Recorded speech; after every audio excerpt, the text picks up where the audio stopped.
الحمدللہ وکفا وسلام علی عبادہ الذین اصطفیٰ اما بعد۔ اللہ تعالیٰ کی توفیق سے ایک بات عرض کرنے کی جسارت کی جا رہی ہے، اور وہ یہ ہے کہ ایک نظریاتی آدمی اور ایک وہ آدمی جس کی زندگی کا کوئی نظریہ نہیں ہوتا، دونوں میں کیا فرق ہے۔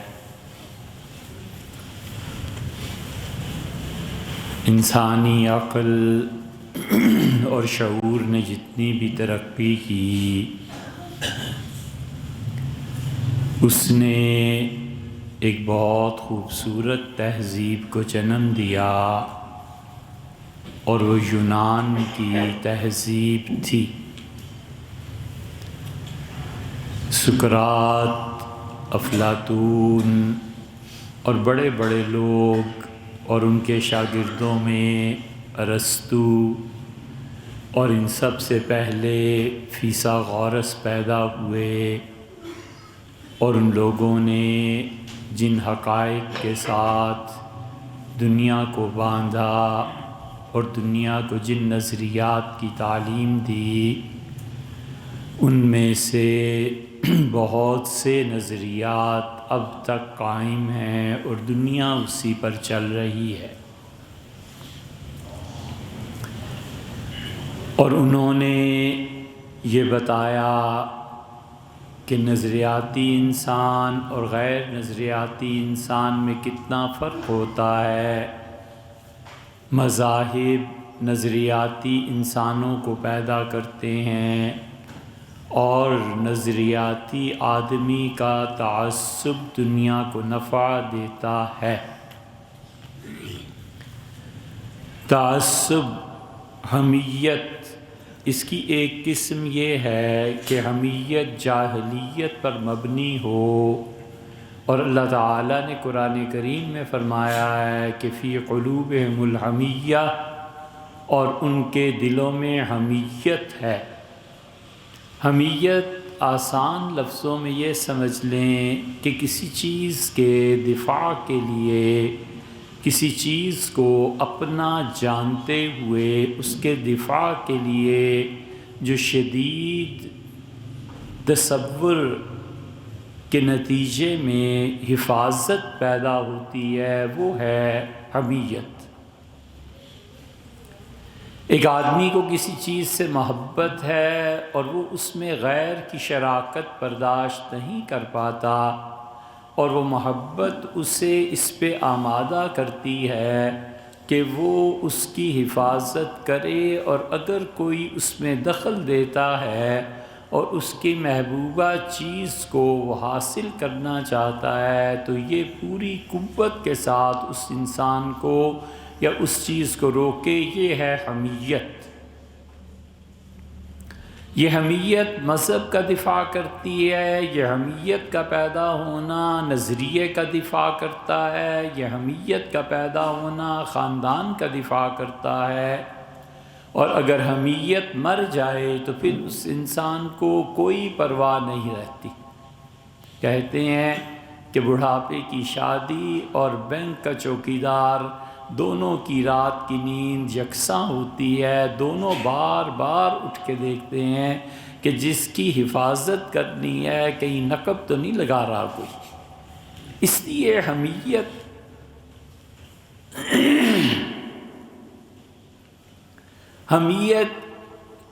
تحفظ، اللہ نے خود اس کو دو حصوں میں تقسیم کیا ہے، اور اللہ نے فرمایا کہ فی قلوبہم الحمیہ، اور ان کافروں کے دلوں میں حمیت ہے۔ اور حمیت کا مطلب یہ ہے کہ وہ اپنے کافرانہ نظام کو باقی رکھنا چاہتے ہیں، اسی کافرانہ اور مشرکانہ نظام کو باقی رکھنے کے لیے انہوں نے بدر لڑی، احد لڑی اور خندق لڑی۔ فی قلوبہم الحمیہ، اللہ تعالیٰ نے فرمایا ان کے دلوں میں حمیت ہے۔ اور پھر دوسری قسم حمیت الجاہلیہ، وہ حمیت جو جہالت پر مبنی ہے۔ اس کا مطلب ہے کہ کچھ لوگوں کے دلوں میں حمیت ہوتی ہے، وہ سچائی اور انصاف پر مبنی ہے، جو حضور اقدس صلی اللہ علیہ وسلم اور ان کے اصحاب کر رہے تھے۔ اور کچھ لوگوں میں حمیت ہوتی ہے جو کفر اور مشرکانہ نظام کو باقی رکھنا چاہتے ہیں۔ یہاں پر پہنچ کے فیصلہ ہوتا ہے کہ ایک انسان نظریاتی ہے، اور وہ نظریاتی طور پہ کیا ہے۔ اور تیسری قسم انسانوں کی، جن میں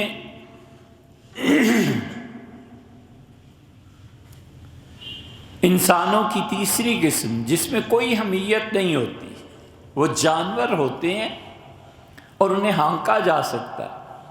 نہ انہیں پتہ ہوتا ہے مذہب کیا ہے، نہ انہیں پتہ ہوتا ہے دین کیا ہے، نہ انہیں پتہ ہوتا ہے اخلاقیات کیا ہیں، نہ انہیں پتہ ہوتا ہے کہ علم کیا ہے، نہ انہیں پتہ ہوتا ہے کہ کس بات پر اٹھ کر احتجاج کرنا ہے اور کس بات کو برداشت کرنا ہے۔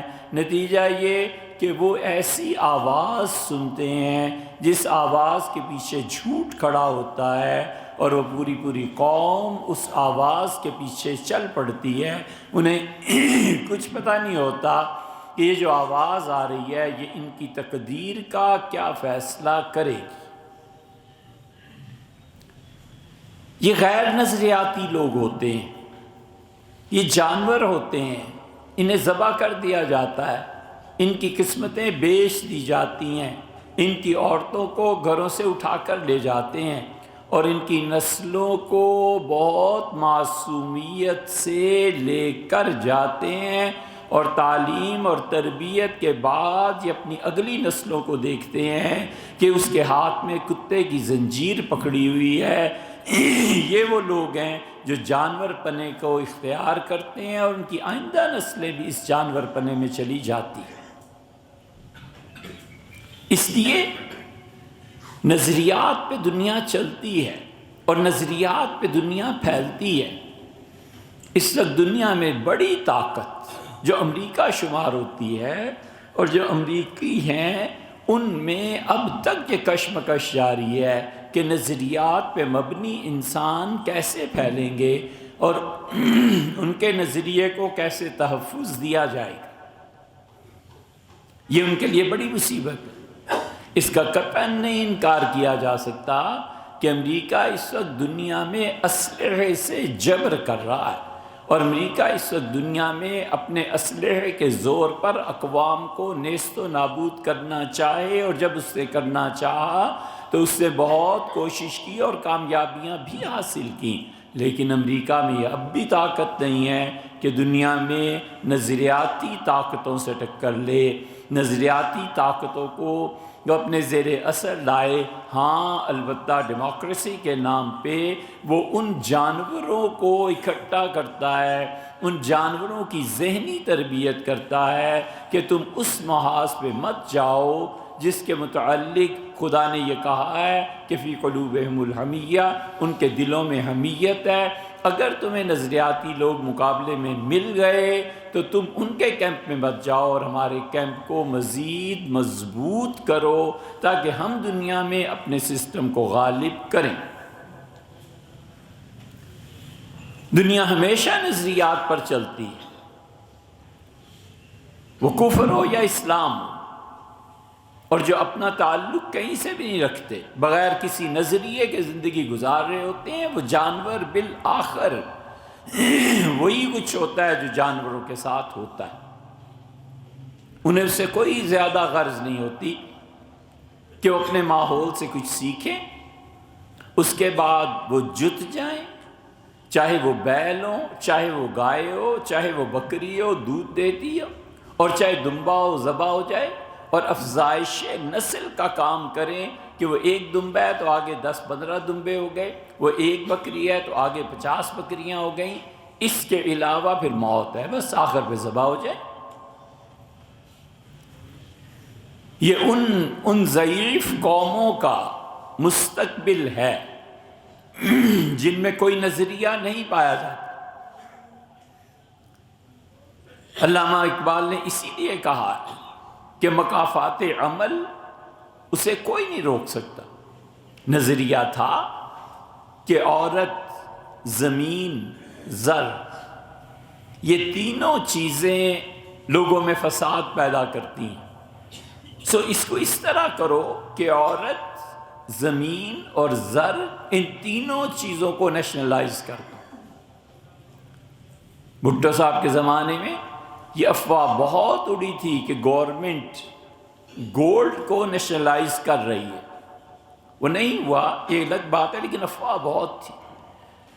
یہ وہ گونج تھی جو اسلام سے بھی پہلے، مسیح علیہ السلام سے بھی پہلے مصدق کا ایک نظریہ تھا، اور مصدق کہتا تھا کہ ان تین چیزوں کو گورنمنٹ نیشنلائز کر دے، عورتیں گورنمنٹ بانٹے گی، جس کو جو دے دے، کوئی رشتہ اور کوئی مذہب اور کوئی تقدس نہیں ہے رشتوں کا، زمین کسی کی نہیں ہے، زراعت اور کاشتکاری کرو، اور اس کے بعد سارا غلہ حکومت کو دے دو، اور حکومت اس غلے کی تقسیم کرتی رہے گی۔ زر کسی کی نہیں ہے، سب کے سب گورنمنٹ کی ہے، اور گورنمنٹ چاہے گی استعمال کرے گی۔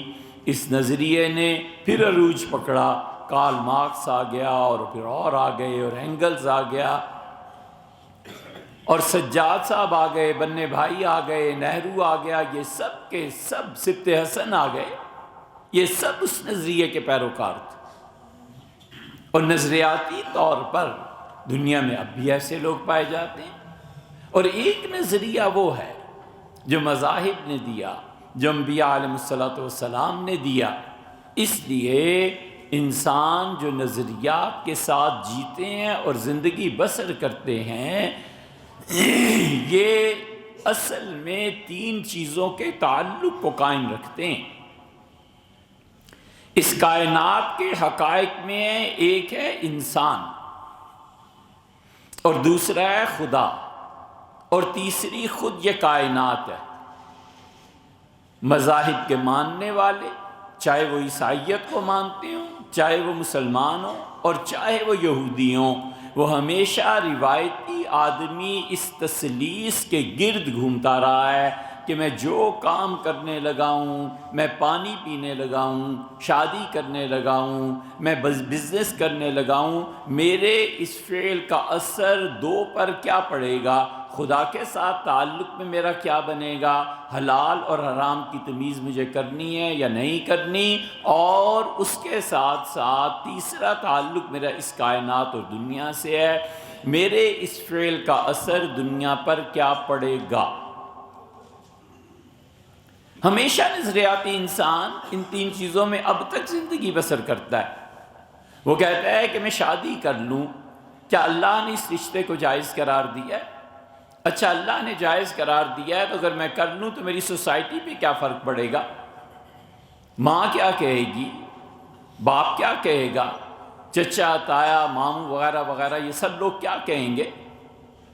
یہ روایتی انسان ہے، یہ نظریاتی انسان ہے۔ اس زندگی میں جینے کا اس کا کوئی ڈھنگ ہے، وہ پہلے خدا کو دیکھتا ہے کہ اللہ نے یہ رشتہ حرام کر دیا ہے اس لیے کہ میرا اور اس خاتون کا تعلق دودھ شریک بہن بھائی کا ہے۔ جب وہ اس نظریے کو دیکھتا ہے تو رک جاتا ہے۔ اور جو چیز بڑی پیدا ہوئی اس نظریے کے برعکس، وہ یہ نہیں ہے کہ یہ جینز پہننے لگا ہے اور اس کے پاس موٹر سائیکل کی چابی ہے اور ایک پیپسی ہے اور ایک لڑکی ہے۔ جو چیز پیدا کرنے کی کوشش کی گئی اور بڑی حد تک وہ کامیاب ہیں، لیکن ابھی تک امریکہ اس میں کامیاب نہیں ہو سکا۔ 1960 سے لے کے اب 60 برس ہوتے ہیں وہ ایک نظریے پہ قائم کام کرتے ہیں، اور وہ نظریہ جدیدیت کا ہے، ماڈرنزم کا ہے، اور ماڈرنزم میں خدا عملاً معطل ہے، بیکار ہے، خدا کا کوئی کام نہیں۔ پھر جب ٹکر لگی تو وہ تین جو تثلیث تھی، انسان، معاشرہ، سوسائٹی اور خدا، انہوں نے کہا خدا کے ساتھ ٹکر لوگے تو رستہ لمبا ہو جائے گا، کون خدا کو نہیں مانتا؟ تمہارے اپنے یہاں پوپ قائم ہے، تمہارے اپنے یہاں کروڑوں عیسائی ہیں، ایسا کرو کہ خدا کو نہ ماننے کے برابر مان لو، بس ٹھیک ہے، کاغذات میں اللہ ہے، ڈرائنگ روم میں ایک بت سجا ہوا ہے، معاذ اللہ استغفر اللہ کہ خدا ہے، تمہیں کیا تکلیف دیتا ہے؟ یہ تو اب جو چائنا حرکتیں کر رہا ہے، یہ جو اب چائنا دھکیل رہا ہے لوگوں کو، اور آہستہ آہستہ آہستہ آہستہ ہم سب اس مگرمچھ کے پیٹ میں چلے جا رہے ہیں۔ یہ نظریہ 50 سال بعد جنم لے گا جب وہ کہیں گے کہ انہوں نے برداشت کی تھی پچھلوں نے کہ خدا ایک سٹیچو ہے اور ڈرائنگ روم میں پڑا ہوا ہے، ہم اتنا بھی خدا نہیں مانیں گے، نکالو اس کو۔ وہ اس بات کو کہتے تھے کہ تم اجتماعی طور پر مذہب کا نظام نہ نافذ کرو، ہم کہتے ہیں انفرادی طور پر بھی مذہب کا نظام نہ قائم کرو۔ امریکنز کہتے تھے گھر میں نماز پڑھو، جو مرضی کرو، نظام نہیں چینج ہونا چاہیے۔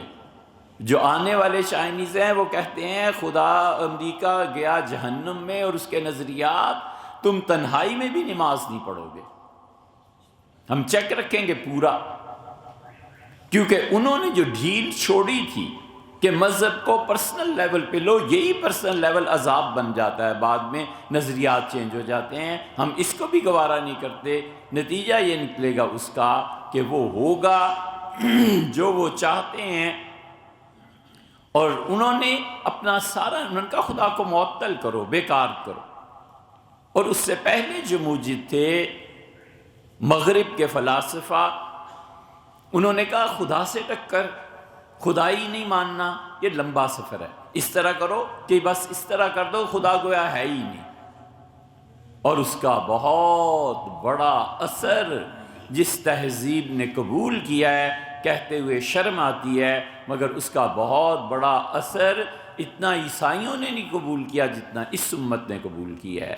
ان کے رنگ ڈنگ دیکھو، ان کے جھوٹ بولنے کو دیکھو، ان کی بد نظمی کی زندگی کو دیکھو، ان کی گفتگو کو سنو، ان کو دیکھو جب یہ ڈیلنگز کر رہے ہوتے ہیں، جب یہ پیسے بانٹ رہے ہوتے ہیں، جب باپ کے مرنے کے بعد زمین کی بٹائی ہوتی ہے، تو اس وقت یہ بالکل ایسے رویہ ہوتا ہے جیسے خدا نام کی کوئی چیز نہیں ہے، قبر سے اٹھنا بھی نہیں ہے، کسی کو جواب بھی نہیں دینا۔ یہ اس امت کا نظریہ بن گیا ہے عملاً۔ تسبیح بھی پڑھے گا، نماز بھی پڑھے گا، روزے بھی رکھے گا، اور پھر اسی بینک میں جا کے سود بھی کرے گا، سود کا کاروبار بھی کرے گا۔ بھئی بینک میں تم جاتے ہو، شرکت کرتے ہو، تم ایک سود کے نظام میں، سر میں نے اکاؤنٹ جو ہے وہ کرنٹ کھولا ہوا ہے، بالکل ٹھیک ہے، لیکن تم اس حکومت کے خلاف نہیں بات کرتے جس حکومت نے اس کرنٹ کو، بینک کے سارے سسٹم کو سپورٹ کیا ہوا ہے، سہارا دیا ہوا ہے، تم اس نظام کے خلاف نہیں بات کرتے ہو، تم نمازیں پڑھے چلے جا رہے ہو۔ یہ کیا دین ہے؟ آپ کو سود سے نفرت ہے، اور جو سود کی پشت پناہی کر رہے ہیں اس سے نفرت نہیں پیدا ہوتی؟ اس سے نفرت ہے کہ شراب میرے بچے پئیں، جس دن بیٹی گھر میں شراب پی کے آئے، بیٹا شراب پی کے آئے، برا لگتا ہے نا۔ اور وہ جو حکومت پیچھے ہے، جو اس نظام کو سپورٹ کر رہی ہے، وہ بری نہیں لگتی؟ اس لیے نظریاتی آدمی وہ ان چیزوں کو گوارا نہیں کرتا، وہ اس سسٹم کے خلاف بولتا ہے اور کہتا ہے اس کو بدلو، جڑ سے اکھیڑو، ہم اس سسٹم میں زندہ نہیں رہ سکتے۔ اسی لیے اللہ قرآن میں کہتا ہے، اللہ تعالیٰ فرماتے ہیں کہ مَا لَكُمْ لَا تُقَاتِلُونَ فِي سَبِيلِ اللَّهِ، تم لوگوں کو کیا ہو گیا ہے، تم کیوں نہیں اللہ کے راستے میں محنت کرتے؟ وَالْمُسْتَضْعَفِينَ مِنَ الرِّجَالِ، اور وہ جو کمزور بنا دیے گئے ہیں، مرد حق پہ قائم رہنے والے، اور عورتیں اور بچے جو مکہ میں قید ہیں، اس مشرکانہ نظام کا حصہ نہیں بننا چاہتے، مدینہ جانا چاہتے ہیں، اللہ کہتا ہے وہ کہتے ہیں وہ تمہیں کیا ہو گیا ہے، تم کیوں نہیں ان لوگوں کی مدد کرتے جو سسٹم کے خلاف بولتے ہیں، کچھ کام کرتے ہیں؟ اور پھر اللہ کہتا ہے کہ اچھا پھر تمہارے ساتھ نپٹیں گے، جب تم مرو گے تو تمہاری مرنے سے پہلے فرشتے تمہیں ماریں گے اور کہیں گے فیما کنتم، زندگی کہاں گزاری۔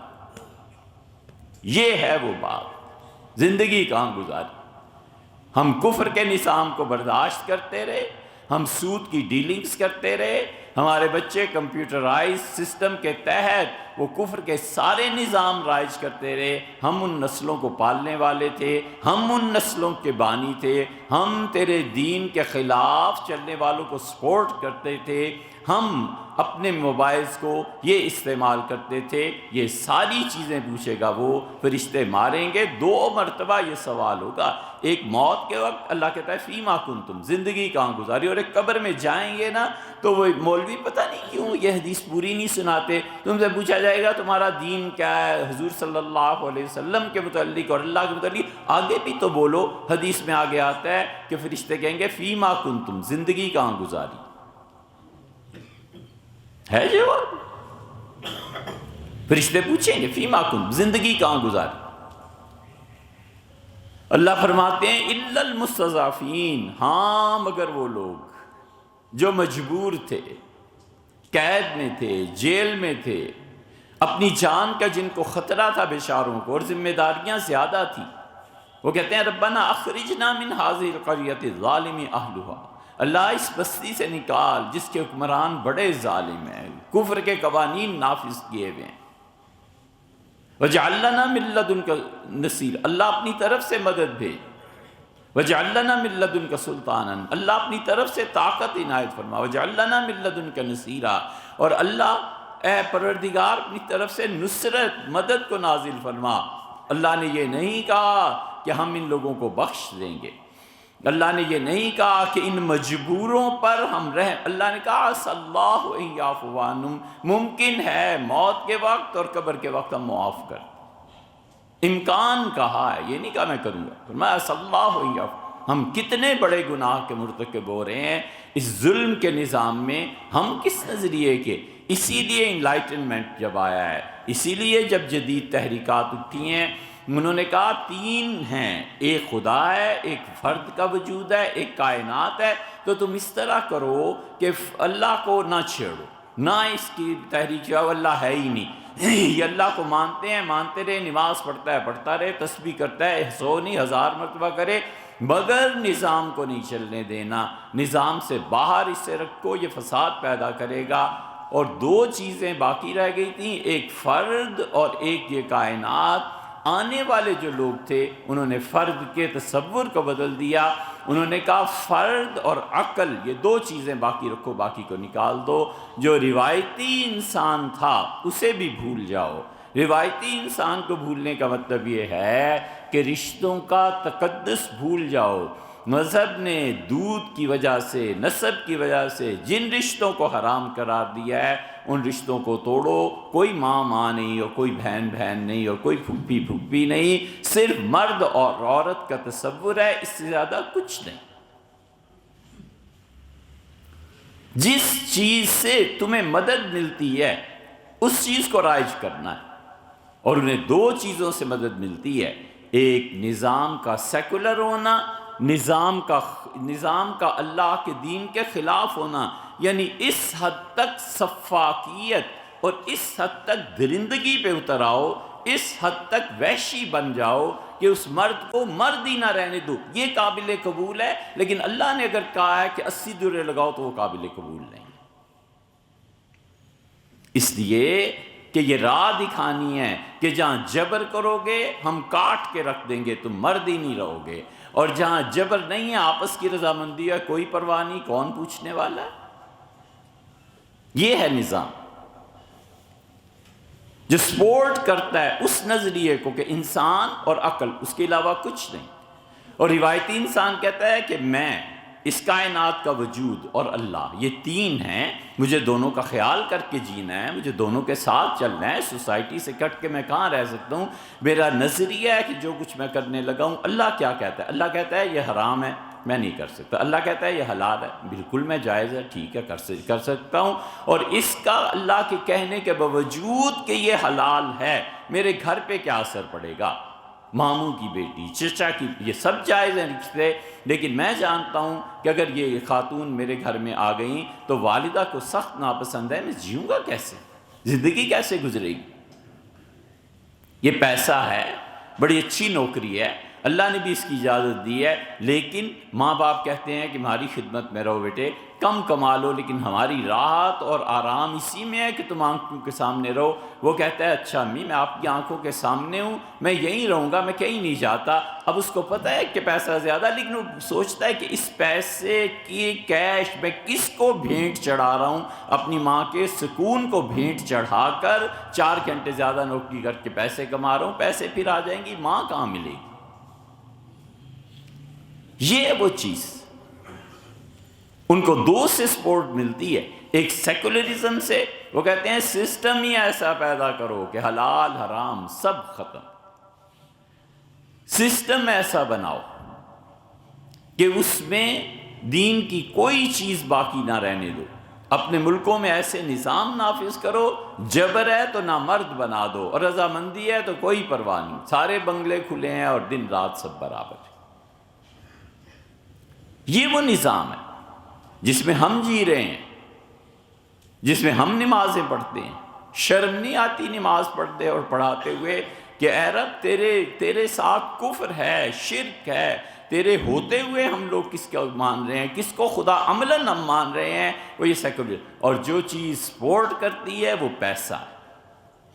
اس لیے پورا نظام انسان، اس کی عقل، سسٹم میں سیکولرزم، اور پیچھے سب سے سرمایہ داری ہے۔ سرمایہ دار کھڑا ہے، وہ کہتا ہے کرو کاروبار، سود کا کاروبار کرو، اچھا نہیں مانتا اس کو پیسے دے دو۔ مولوی صاحب حکومت کے ساتھ تعاون کرتے ہیں، کتنے پہ بکتے ہیں، اچھا ایک کوٹھی دے دو، اچھا اتنے پیسے پہنچا دو، اچھا مولانا کو کہو کتنی بیٹیاں، 4 بیٹیاں، لو جی 4 کروڑ مولانا صاحب اپنی، اب گاڑی چاہیے یہ لے لیجئے، فرض کیجئے یہ پیسہ ہے سرمایہ۔ اسی لیے ہم کہتے ہیں کہ ہمارے دور میں سرمایہ دار ہونا ہی گناہ گار ہونے کی دلیل،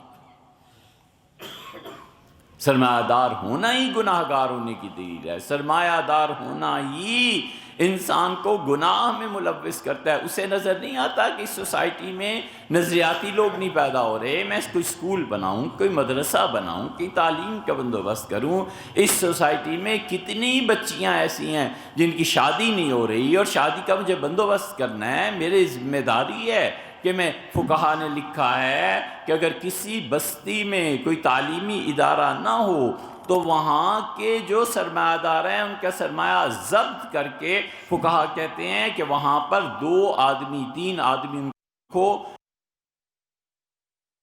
اور گورنمنٹ ان سے جبراً قرض لے، اور جب گورنمنٹ کے حالات تو اس قرض کو، اس پیسے کو واپس کرے۔ یہ نظریاتی آدمی، یہ نظریاتی آدمی ایک پوری امت پر بھاری ہوتا ہے۔ اسی لیے اللہ نے کہا ان ابراہیم کان امتن، ابراہیم تو پوری امت تھے، کانت اللہ حنیفہ، وہ اللہ کی بہت عبادت کرتے تھے، حنیفہ یکسو ہو گئے تھے، سارے نظاموں سے کٹ کے اسے ایک نیا نظام دیا، اور اس سے کہا اللہ کے علاوہ کوئی حاکم نہیں۔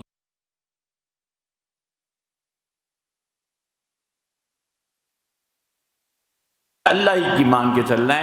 اسی لیے وہ بندہ اتنا مخلص ہے کہ وہ عراق سے، سے اپنے پیدائشی مقام سے ہجرت،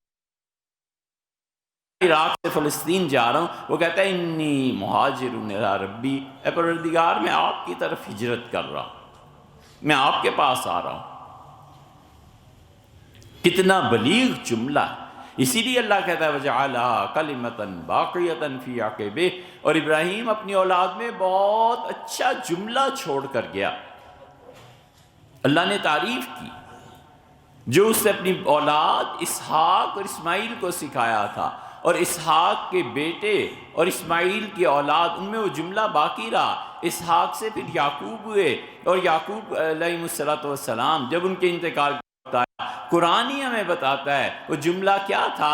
اس نے اپنے بچوں کو جمع کیا، یوسف کو، بنیامین کو، باقی 10 بیٹوں کو، اور اس نے کہا میرے بچوں، سب سے اہم مسئلہ جو میری موت پہ ہے میں تمہیں بتاؤں، ما تعبدون من بعدی، میرے بعد کس کی عبادت کرو گی؟ اپنی پوری اولاد کو ارتداد سے بچایا، الحاد سے بچایا۔ یہ الحاد جو اب پھیل رہا ہے نا یونیورسٹیز میں، اور یہ الحاد جس میں ہاتھ گریبانوں تک پہنچ رہے ہیں، ہم میں سے بہت سے مذہبی لوگوں کو اس کا یہ حساسیت کا نہیں ہے۔ یہ اتنی بڑی چیز ہے، ایماندار پاؤں ہلا کر رکھ دیتی ہے ان کے کہ کون سا ایمان اور کیسا خدا۔ ایسے ایسے سوالات ہیں اور اس کے جواب دینے کو کوئی تیار نہیں ہے۔ کیوں؟ اس لیے کہ خود پڑھا ہو تو کچھ بات کرے نا، پڑھا نہیں ہے، ایسے اہل علم نہیں رہے۔ سرمایہ داروں کو نہیں پتا کہ علماء کو پیدا کرنا، ان کی کفالت کرنا، ان کو پڑھانا کہ آپ سوسائٹی میں اپنے دین کا دفاع کر سکیں، یہ ہمارا فرض ہے۔ وہ کہاں ہیں؟ غافل کیوں ہیں؟ وہ سرمایہ سارے کا سارا بینکنگ سسٹم کو سپورٹ کرتا ہے، وہ سرمایہ سارے کا سارا انڈائریکٹلی سیکولرزم کو سپورٹ کرتا ہے۔ وہ سرمایہ دار غربت میں اضافے کا باعث بنتا ہے اور دوسری طرف کفر کے نظام کی تقویت کا باعث بنتا ہے۔ سوچنے کی بات ہے کہ اللہ کو کیا جواب دینا۔